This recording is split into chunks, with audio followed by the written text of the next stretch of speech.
Welcome back to another episode of eTalks. My name is Shilpi. I'm the head of quality and training with Teachers Touchstone Private Limited, which is an association of eShiksha Chopal. So today I have Martin with me once again. But what we are going to discuss is just in continuation with what he told us last time about his company. As you know, he is the founder of the organization C4E, that is a coaching for educators. So here he is, and I had put him to task to let us know what he finds good about the Indian education, because if we want to collaborate, or if we are taking our, the methodologies of teaching or any innovations in the field of education, either from India to Europe or Europe to India, we need to find a common ground. And that is what Martin is here to discuss. So Martin, welcome back to this episode. And I would like you to begin with what was, that you found so nice about the Indian education. And I also know that you have gone through the NEP 2022.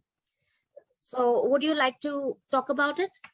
Absolutely. And thank you, Miss, for sending me such a long homework to read. I've really enjoyed it. I had read it before, of course, but I wanted to refresh my memory on the very excellent document that came out, I think, 2019, the initial release of this national education policy for India. And when I first read it, I whooped with joy because I could see leadership in changing the education system in India, and seeing how clearly that matches with what we're trying to do here in Sweden and what I'm trying to do in all schools around the world.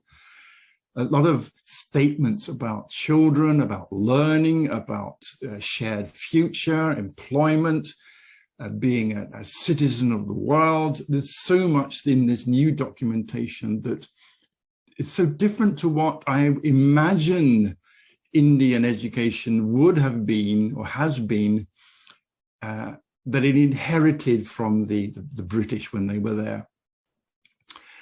So that's what I'd like to talk about, the unique capabilities of each student to contribute to our shared future, and seeing that as a starting point.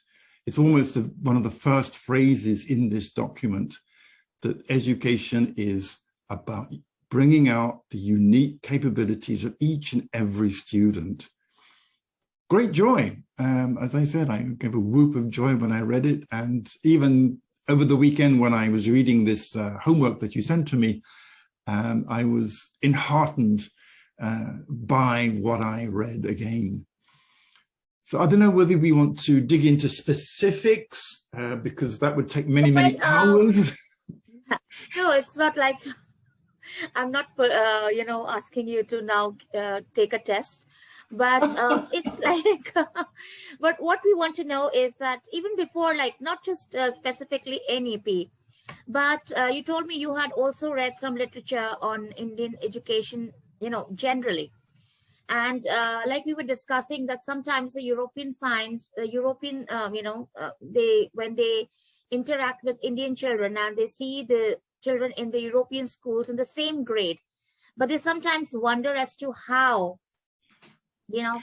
an Indian child in the same grade is having a better knowledge about geography, maths, language, English, maybe. So, that is what they wonder. So while reading the general, literature that you were telling me, what do you find is one ingredient that is very different in the Indian education apart from the rest of the world?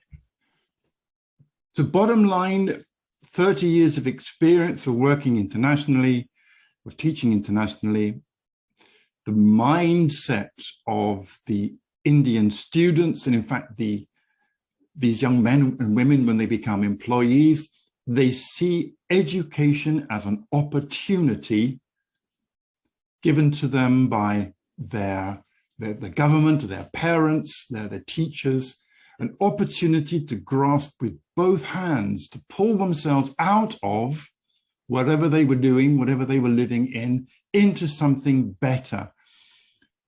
I don't see that in Europe. In European children, they see school as an imposition. They have to go to school. They don't necessarily want to go to school to learn. They want to go to school to socialize, which is very nice, but to learn something as a way of getting out of a difficult situation, a difficult life, into something better. No, I don't see that in the European students. But and then again, I don't see all Indian students. I see those who have come for one reason or another to the international schools. So they're a subset of those schools. And I've noticed you're disappearing from my screen, so I'm wondering if you're having any trouble recording. Well, it's going on perfectly well. I am here. I'm very You much are here. Okay, you disappeared for a second and you came back. So I was just listening to you. Okay, good. I'm glad somebody was listening to me. Oh, now you'll have to do some editing. All right. Right. So, Martin, how do you think you introduced our audience to your coaching, So how do you think that is going to associate with the Indian education? So what I'm seeing in the new education policy is a shift in the expectations of what a teacher will do. Yes, they are the fount of all information and knowledge. They are the knowledge bearers. They are, if you like, the front of the room leader, and they are the ones holding the piece of chalk or the whiteboard pen and leading the conversation. That will have to shift. The embedded requirement in this new education policy is to make the learners teach themselves. It's releasing them from the pace of teaching that is given by a single teacher. So the teacher won't be holding lectures like we're doing today. It won't be one person speaking. It'll be a much more side of the room or back of the room teaching, which brings out all of the things that are in this policy. And I think that's the challenge. A teacher who's been teaching in a certain way for many, many years might find it a little bit strange if they've never experienced being taught from the side of the room. If their experience of teaching is front of the room, lectures, then that's how they tend to teach.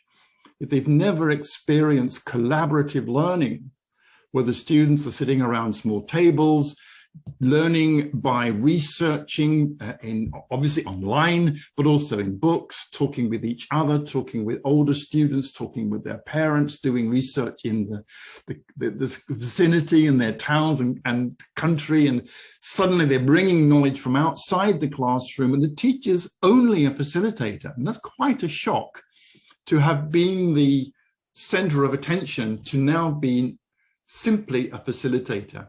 I say simply because it is a very simple task, but extremely difficult to do because we all so want to teach.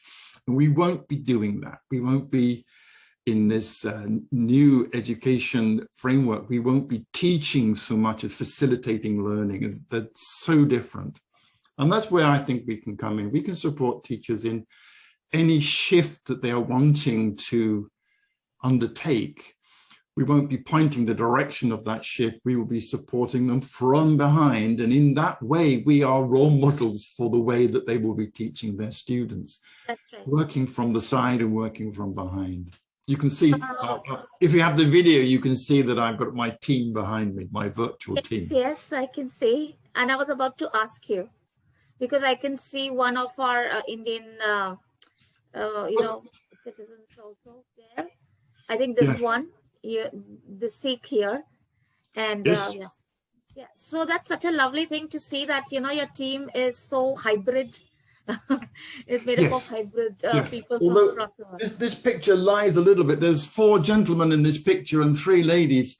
In reality, we are inundated with ladies, and that's simply the nature of the coaching world, that it is a female-driven world, which is rather interesting, I find. Although there is a saying that the hands that rock the cradle rule the world. Oh yes, absolutely. I know that certainly in Sweden, we try to have equality, men and women, particularly at work. And any difference from equality is pointed at, and we try to adjust it so that it's right. We are not equal. We're trying to be equal. Other countries haven't come quite so far. But I'm sure that when women take that leadership role, as they do in coaching, I mean, leadership as in leading from the side, leading from behind. There was another expression, behind every great man stands a great woman. I don't know if you've heard that one. I can understand that, what do you think is NEP? Like what I have understood is NEP is taking us away from the bookish knowledge, not just confined to the books, but it is also equally, upgrading the teacher as well as the learner, that, both have to upgrade themselves. Yes. Facilitator, in the correct term, if I say the facilitator cannot say that if I have finished my degree in education, I'm done, I know everything, or I know my subject. But I think it's not just for the learners, but also for the facilitators, that they will have to keep upgrading themselves. What do you think about that, Martin? It's built into the policy. The continuous, I think, is one of the last phrases that I pulled out. The continuous development of all. Exactly. Yeah, everyone, the one who has title teacher is also a learner. And they're not learning from the position of, I don't know. They're learning from the position of, I want to know more, because there is really no end to it. Working with people, as teachers do, there's no end to understanding people. You can peel away layer after layer after layer. That's right. I think that's the shift, that the teachers have learned their subject. For example, I was a teacher of mathematics. I learned my subject. I'm very good at mathematics. But at the time I started teaching, I wasn't this good with people. I love my subject, and my love of the subject had taken me to being the front of the room. And I inspired my students just because I really enjoyed showing how good I was at mathematics. But some of the students I failed to reach because I wasn't so good at reaching people. And that, because I was still in the mode of, I want to learn more, I suddenly woke up to, there's so much more I can learn about people. I'm 60 plus, I'm still learning. Mathematics, I dip into on occasions because I like playing mathematics, but I've not learned as much about mathematics since I left university. I've learned mostly about people, about collaborating, about finding wisdom and creativity in the most unusual places, about not judging people for being something or not being something. All of that will have to happen in all the classrooms. So the kind of journey that I've personally been on, and indeed many of the experienced teachers, they become really good at working with the individuals in their class and the whole school. It's not about their knowledge of the subject that they are known, it's their ability to reach the students who would otherwise not be reached. So that I see that as a challenge, a wonderful challenge, a daunting challenge. And that is where I feel called, or the organization I represent, we feel called to support as best we can in whatever's the educator, but school leader or classroom teacher or subject teacher, whatever it is they say they want to improve, we are there to help them with that. Thank you, Martin. Thank you once again. You are really, actually now through the association from such a long time, you are a very good friend and also a very good mentor. So let's see, in the near future, how you collaborate with the schools here in India. We are looking forward to that.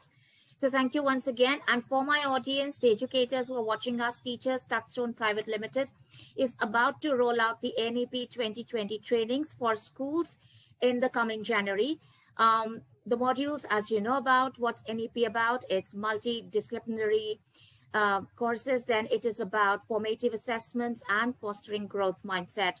So for further information, you can contact us on the email that is mentioned below in the Dropbox. And also, if you want to associate with Martin, Martin's contact will also be there in the Dropbox. And the phone number is also mentioned there. So even if you can't reach out to Martin, you can reach out to me. My number will be mentioned in the Dropbox.